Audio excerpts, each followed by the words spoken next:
Mom, wake up, please. It's 5 in the morning. Can you make coffee for me and my husband? Her voice trembled in a way that didn't belong to a normal morning. I felt it before I even opened my eyes, that tiny shake, that whisper of fear she tried to hide. A mother feels these things deep in her bones, and I'm not just any mother. I'm Grandma Megan, and I've lived long enough to know when the air in a house has shifted.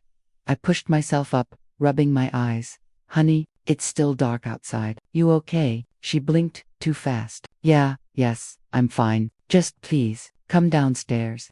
Her please was heavy, heavier than any 5 a.m. coffee request had any right to be. I slipped on my robe and followed her down the hallway. Every step felt like I was walking into something I wasn't prepared for. The light in the kitchen was on, not warm, not cozy, but harsh, cold, like a spotlight on a stage where nobody wanted to perform. Her husband sat at the table, elbows on his knees, head hanging low. He didn't even look up when I walked in. Now listen, I have seen this boy, this man she married, laugh with his whole chest, tease her, irritate her, adore her, glare at me when I criticized him, apologize when he should, and apologize when he shouldn't. But I had never seen him look small. Mom, can you sit, please? My daughter said. I didn't sit. Tell me what's going on first. She swallowed, and that small, tiny sound, that soft gulp, it was like the house exhaled all its warmth out of the windows. Mama, she whispered, we need to tell you something, and we need you to stay calm. I took a breath, steady and slow, anchoring myself. All right, tell me. Her husband finally lifted his face, pale, swollen eyes, cheeks blotchy, lips trembling. Mom, I'm sick.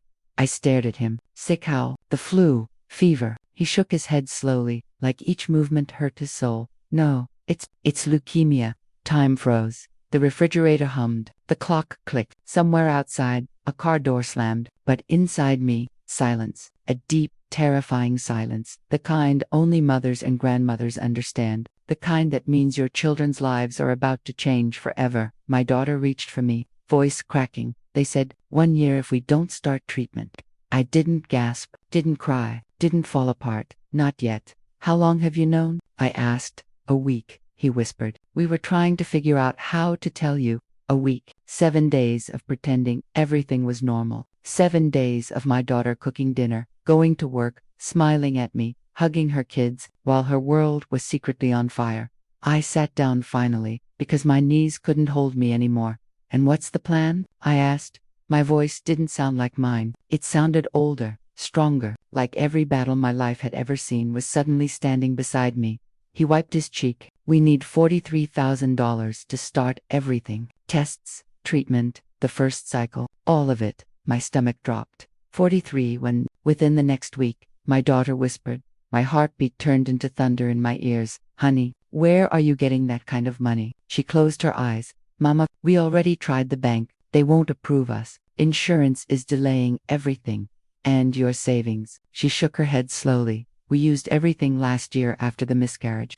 That word sliced me open. Miscarriage. But I didn't let it show. I looked at my daughter's husband. What about your family? He bit his lip hard. I could tell he was holding in something ugly. They don't want to help. Don't want to help. My voice sharpened. Their son has leukemia. They think I'm lying, he said, voice breaking. They think I'm exaggerating again to get money. My daughter covered her face with both hands. And I don't blame them, she whispered, because last year, he did borrow money from them, but he paid it back. He changed, and now they don't believe him. I felt my chest squeezed, slow and painful. So you came to me, I said softly. She nodded. We didn't want to, but Mama, we don't have anyone else. I took a deep breath. Baby, sit down, both of you. They sat, holding hands, like two drowning people clinging to the same piece of wood. I looked at the man my daughter loves, this boy I once doubted, then accepted, and eventually trusted with her heart. How long have you been feeling sick? A few months, he whispered. I thought it was just tiredness. I thought I was working too much. You should have come to me earlier. I know. His voice broke. I was scared, and I didn't want to burden you. I leaned forward. Boarding. Son, you married my daughter. That means your problems became our problems. Your pain became our pain. That's how family works. He cried silently. Tears fell into his hands, slow and steady. And then, something inside me cracked open. Not from fear, not from shock, but from a deep, burning, protective love. Because let me tell you something. When you mess with a mother's child, when you threaten the peace of her home, when you try to steal time from her family, she becomes something else, something stronger, something unstoppable. I stood up, walked to the window, and watched the faintest hint of sunrise bleed into the horizon, thin and trembling, like the hope in my daughter's eyes. 1 year, I whispered, we have 1 year. If we don't start treatment. My daughter came beside me, voice breaking. Mama, we don't know what to do. I turned to her slowly, holding her face between my palms. You listen to me, baby girl. We are going to fight this. We are going to bring him back, and I am not letting leukemia take him away from you. She sobbed into my chest, shaking like a little girl again. Mom, how will we get that much money? I didn't have the answer. Not yet. But I had a feeling that what was coming next, what we were about to uncover, the secrets we were about to step into, would change our family in ways none of us were ready for. Because sometimes, the danger isn't the disease. Sometimes the danger is the people around you. I kept standing at that window long after the sun finally split open the sky. My daughter had gone to wipe her face. Her husband stepped outside to get some air. And the house fell into that strange quiet that only comes after someone drops news heavy enough to shift the walls. My hands were shaking a little, and not from fear, from instinct. Something deep inside me was moving, adjusting, preparing. You don't live as long as I have without learning that life gives warnings before it gives disasters. And as that soft morning light filled the kitchen, I realized this wasn't just about leukemia. There was something else mixed in this story, something that didn't match the tone of their faces or the timing of their confession. The first red flag had already shown itself, I just hadn't looked directly at it yet. When I replayed their words, something strange flickered in my mind. My daughter, she never called me to wake up that early, never asked for coffee at dawn, never spoke to me with that tightness, unless she was hiding something. When she said $43,000, she didn't look at me. She looked at the floor, her hands kept wringing a corner of her sleeve, twisting and twisting like she was trying to strangle her own nerves. You hide your eyes when you're scared. You look away when you're guilty. I just didn't know which one she was. I heard the back door open. Her husband came in, wiping his eyes like he didn't want me to see. He sat down slowly, but as soon as his phone buzzed in his pocket, he jerked, not like someone startled, but like someone guilty. He grabbed it quickly, pressed the screen to hide the light, turned the body of the phone slightly away from me. Another red flag, not a loud one, a quiet one, the kind that whispers, "Look closer, Megan. There's more here." I walked back to the table, slow and deliberate. So, I said, we need to make a plan. He cleared his throat. Yes, I think we should start by calling the clinic and setting up the payment arrangements. What's the name of the clinic again? I asked casually. My daughter answered too quickly. Mercy Oncology Center. The way she said it fast, almost rehearsed, pinged something inside me. I narrowed my eyes a little. And the doctor. She glanced at her husband. He looked down at his hands. Dr. Henderson, he murmured. He's the one who diagnosed me. I nodded slowly. All right. And where's the paperwork, the reports, the diagnosis documents? The air shifted. My daughter swallowed hard. Mama, we didn't bring them. I leaned back slightly. You didn't bring the paperwork for a disease that could take your life. He rubbed his face. It's at home. Where at home? He hesitated. In the drawer. In our room. I watched his hands. They were nervous. Too nervous. If a man really believed he had 1 year to live, he wouldn't hide paperwork in a drawer like a traffic ticket. He'd clutch it like a passport to his future. My daughter walked to the sink, fiddling with a cup, pretending to be busy, pretending not to hear the hesitation in my voice. I stood up again slowly and walked toward her baby. Turn around. She did. Eyes swollen, cheeks pink, lashes still damp. You're telling me the truth, right? I asked softly. Her eyes darted left for just a second, before returning to mine. A lie always takes a detour. Of course I am, she whispered. I didn't say anything for a moment. Silence is a truth detector. People rush to fill it when they're scared of what might come out. She rushed. We didn't think of paperwork at 5 in the morning. We were panicking, Mom. We're not thinking straight. That part, I believed. But panic and preparation are two different things. Desperation and dishonesty often wear the same face. You have to look at the hands, not the tears. I reached out and held her shoulders. Baby, you know I'll help you, right? You know I'll stand with you, but I need the truth. She nodded too quickly. You have it? No, I didn't. Not all of it. I let it pass for the moment. Because in a family crisis, you can't expose every lie in the first hour. Sometimes you have to wait. Let the truth walk out on its own. All right, I said softly. Go upstairs and rest. Both of you. My daughter nodded and called to her husband. He stood, slipping his phone into his pocket quickly, like he didn't want me to see whatever was on the screen. As they walked away, I watched them closely. My daughter touched his arm. He didn't touch back. Another tiny detail, another puzzle piece, another truth trying to hide inside a shadow. When they reached the top of the stairs, she turned back once, her eyes full of something more complicated than sadness, something like fear, something like shame. The door closed softly behind them. When the house went quiet again, I finally let out the breath I'd been holding. That was when my phone buzzed on the counter. A text message from a number I didn't know. I frowned and unlocked the screen. The message said, if they asked you for money, don't give it. Not yet. Call me first. My stomach tightened. Who on earth was it? I replied. Who is this? A moment passed before the typing dots appeared. Someone who knows the truth. My chest felt suddenly cold. Truth? What truth? I typed again. What are you talking about? A long pause. And then, check his phone. Before noon. You'll understand everything. My fingers went numb. Check his phone. I looked up the stairs. Their door was closed. No sound came through. I typed one more message. Tell me who you are. The reply came instantly. You'll know soon. Please, Mrs. Megan, don't let them get that money. I froze in place. Every instinct inside me, mother, grandmother, woman, human, screamed at the same time. Something was very, very wrong, and I had just stepped into a story I didn't have all the pieces to. Not yet.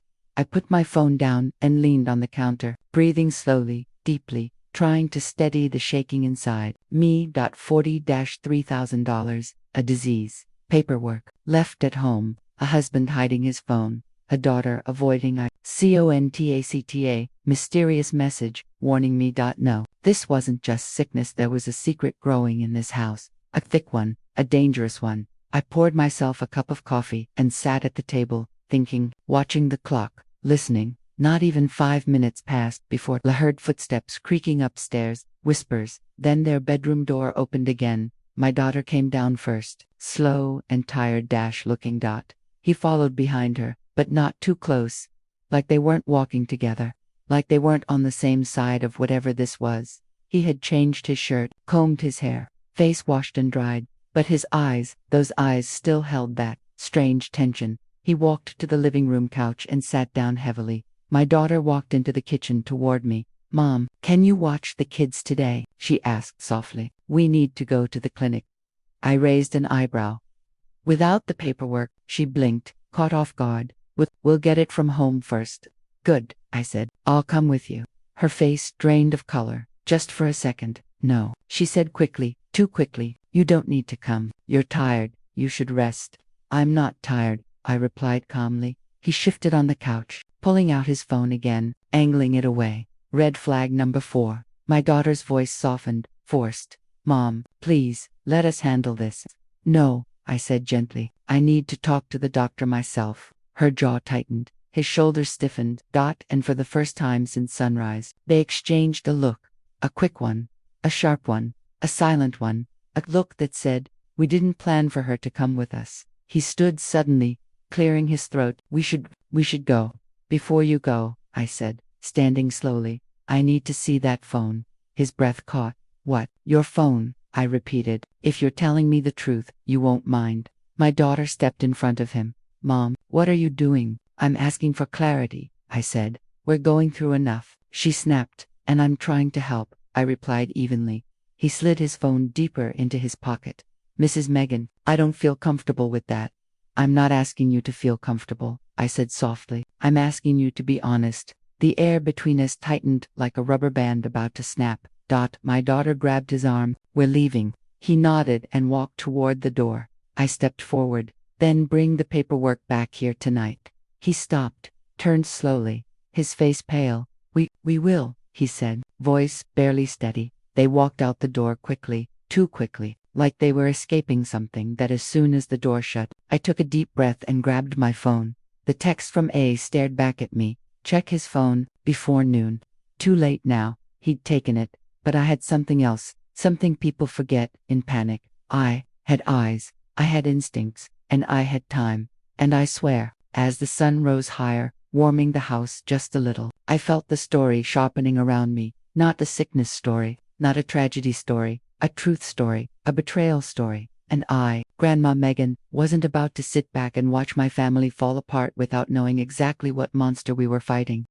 I stood in that quiet house long after the door slammed behind them. The air still carried the echo of their footsteps, quick and desperate, like people running from their own shadows. I watched their car pull out of the driveway faster than they normally drove, tires crunching gravel, turning the corner with a little too much urgency. The silence that followed felt heavy, almost thick, like it was holding its breath with me. I walked to the sink, ran cold water over my wrists, and tried to calm the tremor in my chest. The warning text, "Don't give them the money," kept flashing inside my mind like a red neon sign. My instincts, the same ones that raised a daughter through hard years, kept whispering that something wasn't right. But I wasn't the kind of woman who panicked first and asked questions later. I was the kind who watched, who listened, who waited for truths to slip through cracks. And they always slipped through. Always. I dried my hands and walked into the living room. The kids were still asleep upstairs, their soft breaths drifting against the hallway walls. I made myself another cup of coffee and sat on the couch with my phone, scrolling back through that mysterious message chain. There was no profile picture, no name, just the letter A. I typed again, "Who are you? Tell me now." No response. Another message. What is on his phone? What did he do? Nothing. It felt like calling into a forest and waiting for the echo. Except, this forest didn't answer back. A few minutes passed. Then 10, then 20. Still nothing. I stared at the wall, thinking, who was it? How did they know my number? How did they know my son-in-law asked for money? Why did they sound scared for me? I took a deep breath and stood up. If I couldn't check his phone, maybe I could check their house. I grabbed my keys and coat and stepped outside. The morning had fully broken now. Pale gold sunlight on the grass, birds chattering like nothing had happened. But something had happened. A crack had opened in the ground beneath my feet, and I needed answers before that crack widened into something none of us could fix. I drove to their house slowly, watching every detail like a woman who had lived enough life to know that the truth likes to hide in plain sight. Their neighborhood was quiet. A couple of kids rode bikes in pajamas. A man walked his dog. Sprinklers danced lazily across lawns. Nothing dangerous here. Nothing suspicious.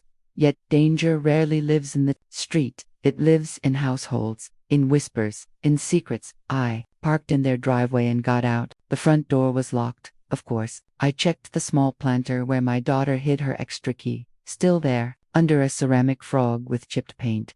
I hesitated. I wasn't raised to go through people's houses without permission, but I also wasn't raised to sit back while someone tried to take advantage of me. I slipped the key in. The door creaked open. The house smelled like lavender cleaner and baby powder. Quiet, still. Too still. I stepped inside, letting my eyes adjust. Nothing was out of place. Shoes lined by the door. Coats hanging, the kitchen clean, but the silence here felt heavier than my own house. Almost staged. I walked toward their bedroom slowly, listening for anything movement, breathing, anything, but there was nothing. Only my own footsteps, echoing softly. When I pushed open their bedroom door, the first thing I saw was a stack of envelopes on the dresser, half hidden under a scarf, bills unopened, and not just bills, notices.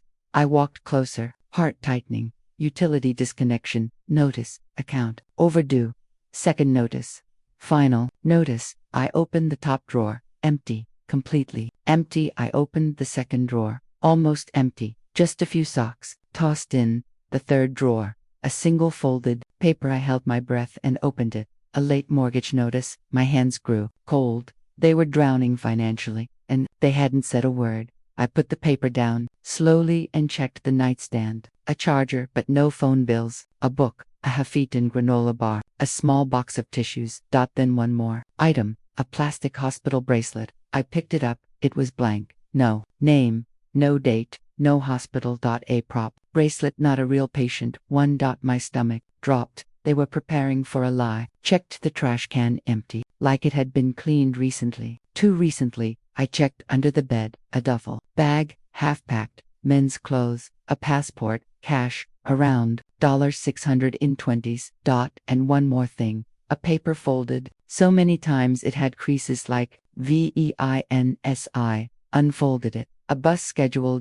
Routes. GP was planning to leave. I sank down on the edge of the bed, the truth starting to take shape like a dark silhouette behind a curtain. No leukemia, no clinic, no doctor, no $43,000 medical bill. This wasn't a sickness story. This was an escape plan, a betrayal, a setup, and my daughter, my only child, was tangled in it like a fly caught in a spider's web. My hands shook as I put the papers back. I needed to think. I needed to breathe. I heard a sound, not loud, soft, a whisper, a vibration, a phone vibrating, but it wasn't on a table. It was muffled, like it was inside something. I turned and looked toward the closet. I walked slowly, heart thumping, and opened the door. Shoes, laundry basket, winter coats. And then the vibration again, inside the laundry basket. I moved the clothes aside. His phone, he had hidden it before leaving. My breath caught. I picked it up. The screen lit up. 12 missed messages. 8 missed calls. 3 new notifications from someone saved, simply as AATHE. Same A. Who texted me. My chest tightened. Hands slightly trembling. I tapped one message. You need to tell Megan the truth before it gets worse. Another. Stop dragging her into this. She's not part of your mess. Another. If you're planning what I think you're planning, I swear I'll tell her everything. And then the most recent one. I'm serious. If you take that money, you'll regret it. My breath stuttered. He wasn't just lying. He was being threatened by someone else. Someone who knew what he was doing. Someone who cared enough about me to warn me. My hand tightened around the phone. Then it buzzed again. A new message came in, right in my hand. From a "Did you check the phone?" My heart hammered. I typed, "Who are you?" The response came instantly. His brother. I staggered back. I didn't even know he had a brother. I typed again, "Tell me everything, now." There was a pause. Then, "He's planning to leave. He's planning to take money. He's been lying about the illness." My knees went weak. I sank onto the floor. My throat tightened. Then, "Your daughter doesn't know the whole truth either. She thinks it's part medical, part debt. But she doesn't know he's planning to run, alone." I grabbed the screen tighter. Where is he now? With her, at the clinic. But they're not going inside. He's going to confess something today. I don't know what, but I knew you had to see the phone before it happens. My chest felt hollow. My daughter was at the clinic right now, with a man preparing to leave her, with a man willing to fake leukemia for money, with a man who hid his phone so I wouldn't see the truth. And she didn't even know. I stood up fast. The room spun for a moment, then settled. I shoved the phone into my purse. Before I turned to leave, I took one last look around the room. The unwashed cups, the concealed debt, the hollow drawers, the packed bag, the blank hospital bracelet, the staged desperation. Everything made sense now. He wasn't sick, he was sinking. He wasn't dying, he was running. And he was ready to take my daughter's heart and my life savings with him. Not today. Not on my watch. Walked out of their house with fire in my chest and steel in my spine. My granddaughter once told me I had the spirit of a lioness. She didn't know how right she was. I climbed into my car, started the engine, and whispered into the windshield, "Hold on, baby. Mama's coming." Then I drove toward the clinic, the place where truths, lies, betrayal, and revelation were about to collide like a storm with no mercy. And this time, I wasn't walking in blind. I was walking in with the truth, and I was ready. You'd think after I discovered the leukemia was fake, after I found the blank hospital bracelet, the half-packed duffel bag, the hidden phone, the bus tickets, after I stood in that fake clinic parking lot and watched my daughter collapse in tears when her husband finally admitted there was never any cancer, after I kicked them both out with nothing but the clothes on their backs, you'd think that would be the end of the story. It should have been. But 2 months later, my daughter showed up on my doorstep alone, soaked from the rain, crying so hard she could barely speak, said he had nowhere to go, said he was ashamed, said he was a changed man, said they were getting evicted again, said, "Please, Mom, one last chance," and because I'm a mother, because I still saw my little girl underneath all the mistakes, I opened the door. Biggest mistake of my life. Fast forward 3 months. They've been living in my house.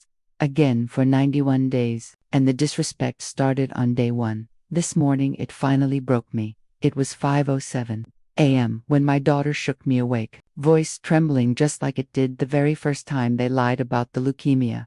"Mom, wake up, please. He wants fresh coffee. Now."